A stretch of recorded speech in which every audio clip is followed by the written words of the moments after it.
Est-ce que vous connaissez le freeze branding? C'est une technique de marquage de la peau par le froid. On l'appelle aussi tatouage au froid, mais en réalité, c'est plus proche des autres techniques de body branding comme l'escarification, les brûlures ou l'électrocautérisation.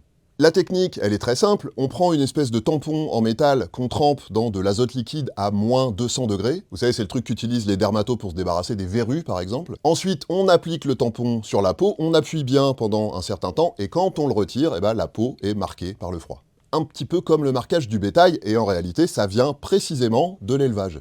C'est une technique qui est utilisée depuis les années 60 pour remplacer le marquage des bêtes au fer rouge parce qu'elle est réputée moins douloureuse. Ça fait quelques années maintenant qu'on a eu l'idée d'adapter cette technique aux êtres humains et ça refait régulièrement surface sur les réseaux sociaux. Et vous vous doutez bien que la technique pose pas mal de problèmes.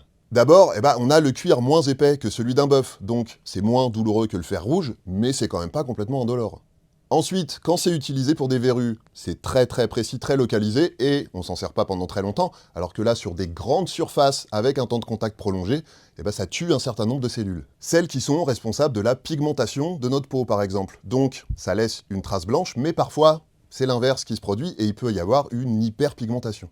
Ensuite, le froid, ça provoque des brûlures, donc toutes les complications qui y sont liées peuvent arriver, comme par exemple les infections. Et puis, la cicatrisation, elle peut être pas aussi esthétique que ce qu'on avait imaginé avec, par exemple, ce qu'on appelle des kéloïdes, c'est-à-dire des cicatrices en relief. Et au pire, ça peut aller jusqu'à endommager des cellules nerveuses ou des vaisseaux sanguins, ce qui est beaucoup plus embêtant parce que si la zone n'est pas vascularisée correctement, les tissus peuvent se nécroser, c'est-à-dire devenir noirs et mourir. Et pour finir, certains dermatologues alertent aussi sur le fait que la technique pourrait provoquer des cancers de la peau.